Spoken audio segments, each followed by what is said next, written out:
অবিশ্বাসের স্থান নাই, সন্ত্রাসের কোনো স্থান নাই। আপনারা জানেন যে আমরা 2 থেকে 3 হাজারের বেশি বিএনপি নেতৃবৃন্দদেরকে কিন্তু দল বহিষ্কার করেছে।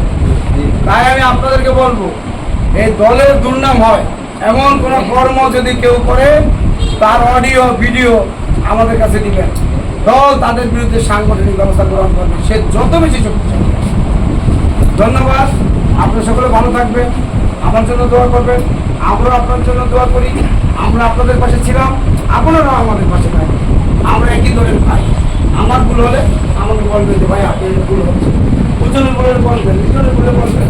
আপনারা যদি নিজেদের ভিতরে ভুল না শুধরাইয়া বাইরে সমালোচনা করেন, মনে রাখবেন এতে কিন্তু দলের ভাবমূর্তি কি হয়, ক্ষুণ্ণ হয়। আজকে যদি আমি বলি যে উজ্জ্বল সন্ত্রাসী, উজ্জ্বল যদি বলে নাসির সন্ত্রাসী, এর অর্থ কি? তাহলে আমরা বিএনপি করে দলজনই সন্ত্রাসী। তৃতীয় পক্ষ কি বলবে? ফায়দা উঠবে না। এই ফায়দা যেন কোনো উঠতে না পারে। আপনাদের কাছে বিশেষ করে হাত জোর করে আমার অনুরোধ, এই নির্বাচনের আগ পর্যন্ত এই দেশে আমাদের এই ভোটের মাধ্যমে বিএনপি সরকার গঠন করার আগ পর্যন্ত দয়া করে দেশনেত্রী বেগম খালেদা জিয়ার দিকে তাকিয়ে, জনাব তারেক রহমানের দিকে তাকিয়ে, জিয়াউর রহমানের দিকে, দলের দেশের দিকে তাকিয়ে দেশের স্বাধীনতার সার্বভৌমত্ব রক্ষা করার জন্য আপনারা দয়া করে কেউ গুরুত্ব সৃষ্টি করবেন না, কারো বিরুদ্ধে অপপ্রচার করা।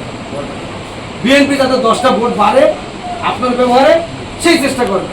আপনি আপনার ব্যবহার দিয়া, আপনার আচার আচরণ দিয়া কি করবেন? ভোট বাড়াবেন। কি এই শরীয়তপুর জেলা যদি আমরা এইভাবে নীতির সাথে যদি চলি, আদর্শ নিয়ে চলি, আমি মনে করি শরীয়তপুরে আওয়ামী লীগের অনেক লোক অপেক্ষা করছে কি এই ধানের শীষে ভোট দেওয়ার জন্য। তাই আমাদের আচার যেই কোনো দলের লোক এখন বিএনপির প্রতি কি আছে, নজর দিয়ে আছে। কি কেন?